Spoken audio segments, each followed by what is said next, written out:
Conversa de classe com Maíra Cangelino. Mentes únicas em conversas plurais.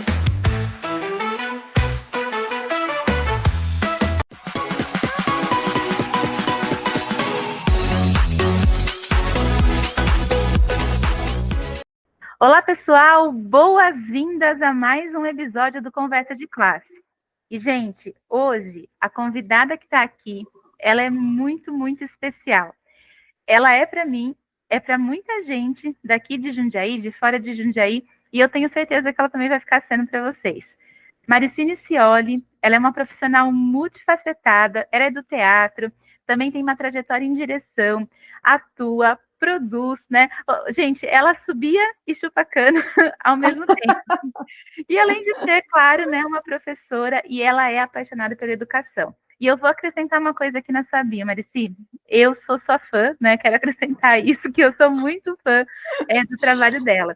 E eu estou muito feliz que a gente vai mergulhar aqui numa relação entre teatro e educação, pensando um pouquinho aí como que a prática teatral pode transformar a sala de aula. O que para mim também é muito especial, né, gente? Porque a maioria das pessoas me conhece como professora, mas eu também tenho aí o lado, nem seria lado B, né? Seria o lado A+, eu acho, de atriz, né? Isso. E eu combinei aqui com ela que eu vou começando com a primeira pergunta, né? Marici, você tem uma experiência vasta e diversificada aí no teatro, desde teatro estudantil até na atuação de festivais internacionais. Na sua visão, o que o teatro pode oferecer à educação que outras disciplinas não conseguem e quais são os aspectos únicos que o teatro acrescenta ao desenvolvimento das habilidades, como empatia ou pensamento crítico dos alunos? Maricine Scioli, professora Marici, com muita honra, bem-vinda ao Conversa de Classe. Obrigada, Maíra, obrigada pela participação, que bonito, que legal, que gostoso estar aqui, que boas perguntas, né, que delícia, realmente eu sou muito apaixonada pela educação, muito apaixonada pelo teatro também. Eu começo a minha vida, como você falou, no teatro estudantil, dentro, né, dentro de uma escola. Eu, na verdade, assim, começo um pouquinho antes, até quando eu estava no Fundamental 2, o que era para a gente ainda algumas nomenclaturas diferentes que existiam, mas, assim, muito já pensando no viés da arte, só que também não entendendo muito bem o que era aquilo, né?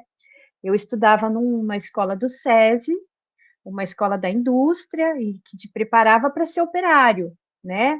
Era uma boa escola, uma excelente escola, mas na época, né, pós-ditadura, década de 80, preparava você para ser operário, para trabalhar na indústria, e eu com uma cabeça artística, né, sem saber direito de onde que vinha aquilo. E o que me salvou dentro do fundamental foi uma professora de português e literatura, que olhou aquela coisa ali no meio da sala de aula e falava, não, gente, a Marici, ela é das artes. Então, naquela época, na década de 80, uma professora enxergou isso em mim. E aí ela me traz para o monólogo, para a literatura, para a filosofia, sem muito falar muito sobre filosofia na época, mas aí eu começo do fundamental, eu vou para o ensino médio estudar na Escola Professor Luiz Rosa, de Jundiaí, que tinha uma força teatral, tinha um grupo teatral TER, que foi um grupo muito famoso na década de 80, 90, e aí dentro do colégio eu entro na disciplina optativa de teatro. E é aí que eu começo a entender o que é que causava todo aquele transtorno em mim no Fundamental 2, né? E parto para o teatro estudantil. E isso mudou a minha visão da vida, né? Mudou a visão não só como profissional, como saber que eu podia fazer aquilo daquele jeito, seguindo aquele caminho das artes, de alguma forma, mas mudou o meu olhar, a minha visão para o mundo mesmo.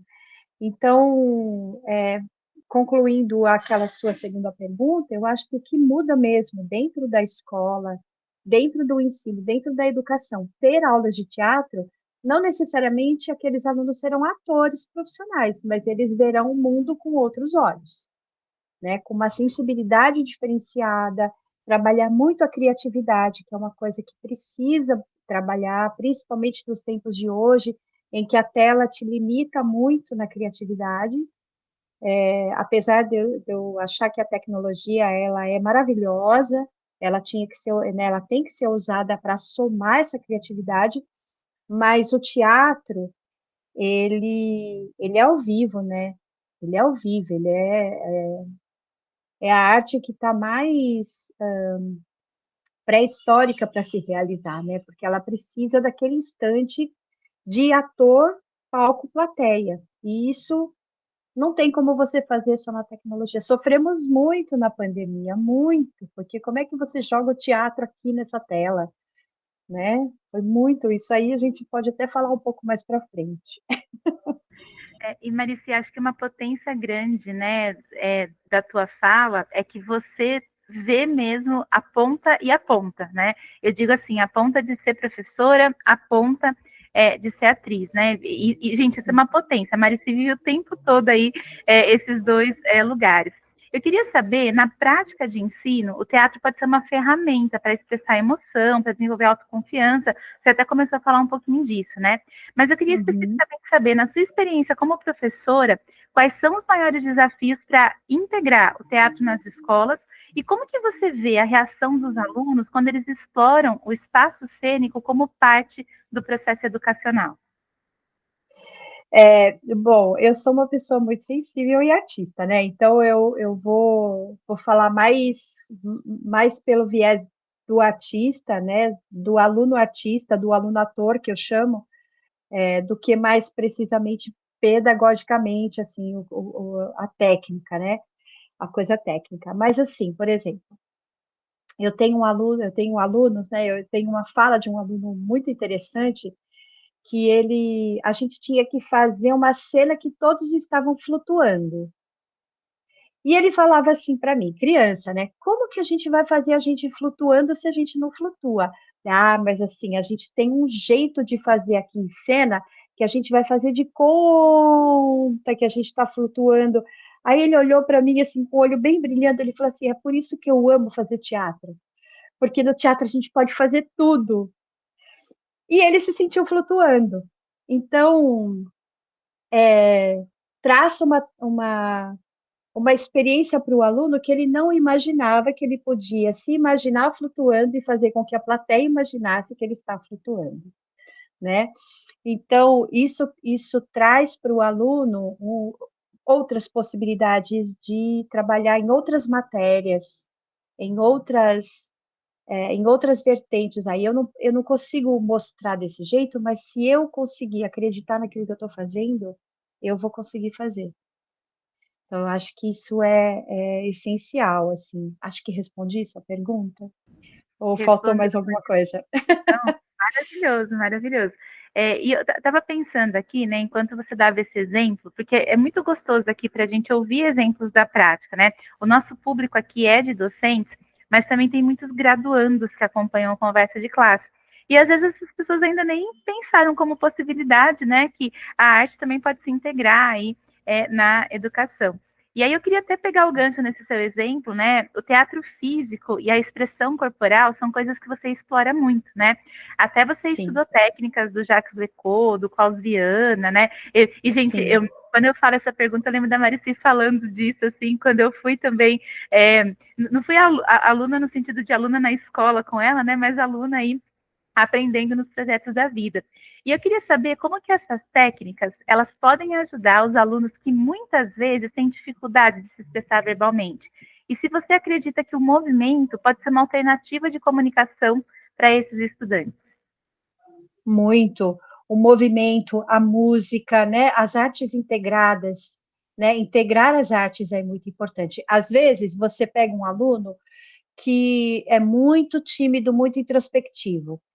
E a família, né, mãe, pai, fala assim: vai fazer teatro, porque o teatro vai ajudar você a desinibir.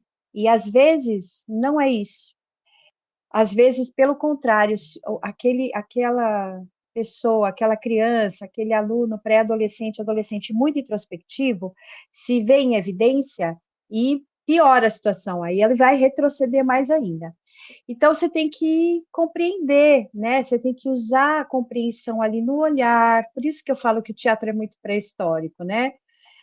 No olhar, você vai sentir. Às vezes, aquele aluno tem uma aptidão para escrever, às vezes, aquele aluno tem uma aptidão para pensar um figurino, para pensar uma iluminação. Você dá outras alternativas dentro do teatro, que tem várias alternativas. Você pode escrever, você pode desenhar figurino, você pode pensar na maquiagem, no cabelo, você pode pensar no roteiro, você pode pensar no backstage, né? Você pode pensar no em ser contra a regra, a sonoplastia, a iluminação.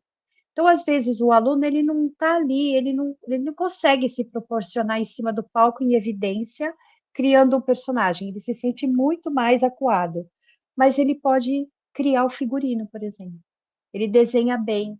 Então, você tem que olhar a aptidão do aluno. Se ele escreve bem, se ele desenha bem. Então, trazer para integrar essa arte, né?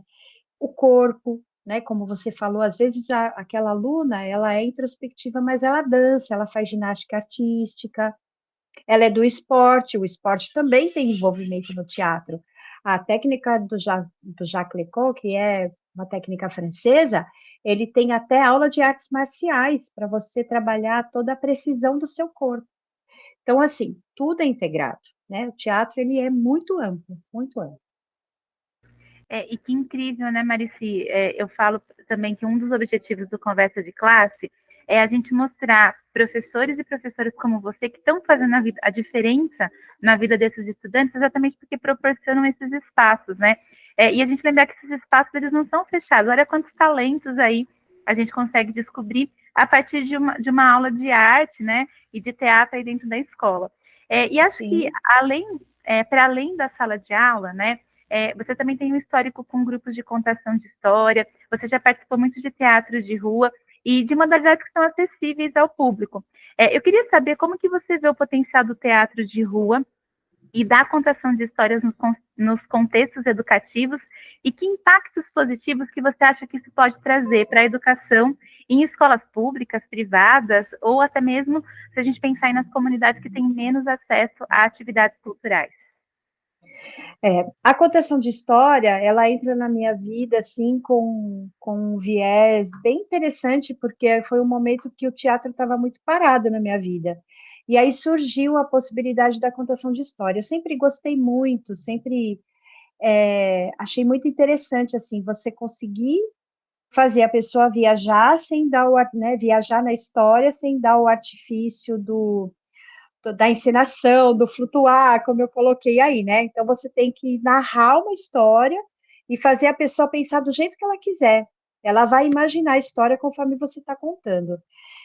Então, aí, nesse momento da contação de história, eu me remeto lá ao Fundamental 2 no SESI, quando a professora me colocava para fazer algumas coisas e eu, muito menina, entendendo que funcionava daquele jeito. E, e aí eu encontro também dentro das escolas muitas possibilidades da contação de história que faz o aluno imergir numa situação, numa vivência apenas na oratória, né, na audição, né? Você conta e ele vai imaginando aquele lugar, aquela história que você está contando. E foi da contação de história e a outra que você falou mesmo? A gente falou um pouquinho do teatro de rua, de você O participar de teatro de rua, isso. O teatro de rua, eu acho que ele era mais vivo antigamente, né? Agora a gente tem poucos membros de teatro de rua profissionais. A gente tem muito teatro de rua que acontece na região do Norte e Nordeste, porque eu acho que o teatro de rua ele tem um envolvimento regional, né? Aqui em São Paulo a gente tinha o grupo Galpão, que era regional Minas Gerais, né? Essa região de Minas Gerais era mais forte, o grupo Galpão é um grupo importante, mas que também já saiu da rua e já foi para dentro do teatro. Eu acho que o teatro de rua, ele precisava, assim, também voltar um pouquinho para a história cultural do nosso país, né, para o regional, porque é na rua que as coisas, a cultura acontece mesmo, então tem que ter esse olhar, e muita gente não olha muito mais para a rua em todos os aspectos, né, não só culturais, mas também sociais, né, aí é uma profundidade grande, assim, precisava de umas 3 entrevistas para falar sobre isso. Mas eu amo teatro de rua. Ele é outro canal de interpretação. O canal do palco, plateia, palco italiano, a rua é a arena, é todo mundo em volta, é olhar para todo mundo, é projetar a voz de uma forma diferente. Então, são técnicas teatrais diferentes e que são. A rua é muito gostoso. A rua é muito gostoso fazer teatro de rua. Eu adoro também. Faz tempo que eu não faço, eu preciso fazer. Precisa voltar. É, Marici, muito obrigada, né, por, acho que plantar uma semente aqui do que é pensar, né, essa relação aí entre teatro e educação. Obrigada pela sua generosidade de compartilhar com a gente esse conhecimento todo, gente, e é um conhecimento que brota aí da prática. E eu queria saber se você quer se despedir aqui do pessoal, quer deixar uma mensagem aqui de encerramento da entrevista. eu queria agradecer bastante e me coloco à disposição para quem quiser entrar no meu Instagram, acessar o meu Instagram e me mandar alguma mensagem privada para a gente debater um pouco mais, para eu dar algumas dicas, se precisar, né? Claro que eu ainda estou aprendendo, porque eu acho que o artista, o professor, a gente está aprendendo para sempre, assim, principalmente quando você é artista, né? A gente estuda constantemente. Haja visto grandes nomes aí, Fernanda Montenegro, né, que foi tão evidente aí, que é uma estudiosa da arte do teatro. Então, é o tempo todo estudando, o tempo todo se aprimorando, conhecendo coisa nova, tem muita coisa nova acontecendo. Pós-pandemia, o teatro se tornou outra coisa, né? Então, eu fico super à disposição para quem quiser conversar um pouco mais, detalhes, a gente troca uma ideia, beleza? Eu acho ótimo. E agradecer demais você, Maíra. Carinho, tá aqui morando no meu coração. A gente se conhece há muito tempo, não só nós duas, mas as nossas famílias se conhecem há muito tempo. Então, é um prazer muito grande, uma honra muito grande estar aqui. E vida longa às artes e aos professores. Muito obrigada, Marici. Aí, tá vendo, pessoal? Hoje eu trouxe aqui um pedacinho do meu coração, que é a Marici aí, É, se conhece muito. bonitinha. Obrigada, obrigada mesmo. E, pessoal, a gente se vê no próximo Conversa de Classe. Até mais. Obrigada.